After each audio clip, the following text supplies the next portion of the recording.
Good morning दोस्तों।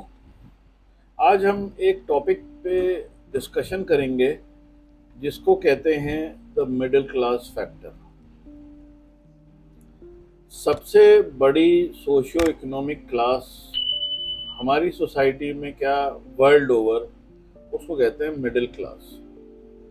Middle class की पहले डेफिनेशंस थी, लेकिन अभी उसकी डेफिनेशंस बहुत वेग हो गई हैं, क्योंकि लोअर मिडिल क्लास आ गई है, फिर मिडिल क्लास आ गई है, फिर हायर मिडिल क्लास आ गई है। हायर मिडिल क्लास के बाद फिर एक वो बहुत ही वो भी कंट्रोवर्शियल सब्जेक्ट है जो हायर क्लास कहते हैं, एलीट क्लास कहते हैं।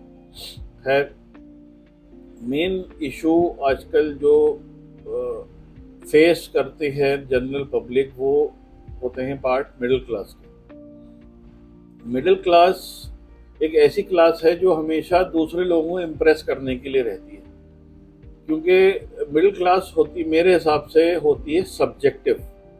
फॉर एग्जाम्पल, मैं अमीर इसलिए हूं कि आप गरीब हैं, मैं इज्जतदार इसलिए हूं कि आप बेइज्जत हैं, मैं सक्सेसफुल इसलिए हूं कि आप अनसक्सेसफुल हैं, मैं ताकतवर इसलिए हूं कि आप कमजोर हैं। इसको कहते हैं रिलेटिव कंपैरिजन। आप ये नोट करिएगा, ज्यादातर मिडिल क्लास इन्हीं सब्जेक्ट्स के अंदर फंसी रहती है। बस दूसरे को नीचे दिखाओ, अपने आप को ऊपर दिखा लो, और सो एंड सो फोर्थ। यही मेन कॉज है अनहैप्पीनेस की। आप ये देखिए, मिडिल क्लास के जो लोग होते हैं वो हमेशा वो चीज खरीदते हैं जो उनको दूसरे को दिखानी होती है, और जो दूसरा होता है वो इस बात की फिक्र भी नहीं करता कि ये क्या दिखा रहे हैं। फॉर एग्जाम्पल, आपको जरूरत नहीं है लेकिन तब भी आप आईफोन खरीदेंगे, क्योंकि आपने आईफोन जब निकालिए तो उसके जो 3 कैमरे होते हैं या 2 कैमरे होते हैं, वो आपने दिखाना है लोगों को, उसका लोगो दिखाना है, तभी आप अपने आप को सक्सेसफुल फील करेंगे। और मिडिल क्लास की कई सारी प्रॉब्लम्स हैं जो मैंने दूसरे स्पीकर्स की भी लेक्चर सुने हैं, और उसमें एक पॉइंट मुझे बड़ा अच्छा लगा था। एक साहब ने बताया था कि आप जब एक फ़ोन खरीदने जा रहे हो, फॉर एग्जांपल आपका फ़ोन 1 लाख रुपए का है, तो how can you afford, how do you know that you can afford it? तो उसका सिंपल फंडा है, जब आपके पास 3 लाख रुपए हो तो आप 1 लाख रुपए का फ़ोन खरीद लिए, then you can afford it. Otherwise अगर आपके पास 1 लाख रुपए है तो you can not afford to buy 1 lakh रुपए वाला फ़ोन। ज़्यादा दिमाग मारने की जरूरत नहीं, इतना एक सिंपल फॉर्मूला है, काफ़ी है। मैं आपको एक वाक़या सुनाता हूँ। आज से काफ़ी साल पहले मैं एक कॉन्फ्रेंस में था, ग्रैंड हयात होटल में। तो उसी में उसके बराबर वाले ऑडिटोरियम में कॉन्फ्रेंस चल रही थी राडो रोलेक्स की वॉचेस की। तो हम लोग जब बाहर ब्रेक पे निकले तो उनका भी वाइस प्रेसिडेंट वहाँ खड़ा था। हमने एक दूसरे से अपना इंट्रोडक्शन दिया, और जब बातचीत हुई तो उनसे, ये बात है 15-16 साल पहले की, तो उनसे मैंने कहा कि सर, अब तो आपकी घड़ियों की सेल बहुत बढ़ गई होगी, कि इंडिया में भी इतने नए नए मिलियनेयर बिलियनेयर्स हो गए हैं, चाइना में हो गए हैं, वर्ल्ड ओवर जनरेट हो गए हैं। तो वो बड़ी से मुस्कुराए और मुझसे कहने लगे, हमारे customers they are not elite class, they are not millionaires, हमारे कस्टमर्स आर मिडिल क्लास।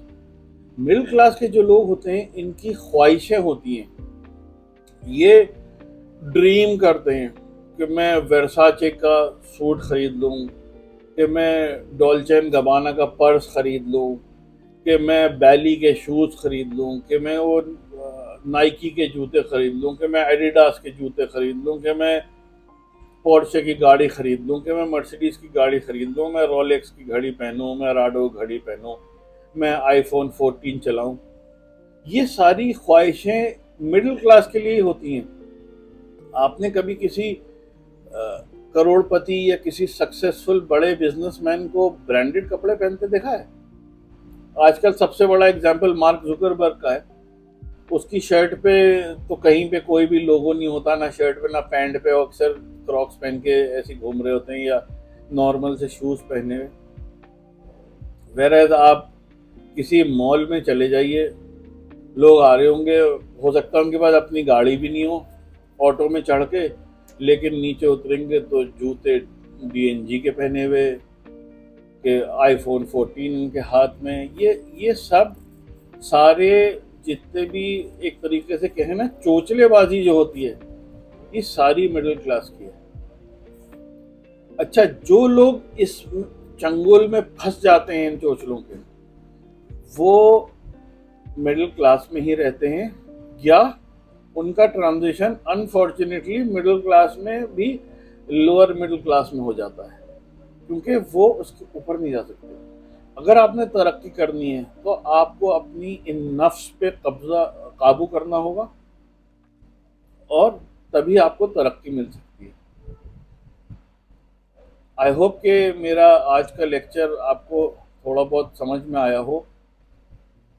मेरी भी नहीं समझ में आया था आसानी से, मुझे बहुत साल लगे समझने में इन सब चीज़ों को। तो अगर आपकी अभी समझ में नहीं आ रहा है तो कोई बड़ी बात नहीं है, नॉर्मल। जब भी आपकी समझ में आए, आई होप कि जल्दी समझ में आ जाए, बहुत ज़्यादा टाइम नहीं लगा। Thank you.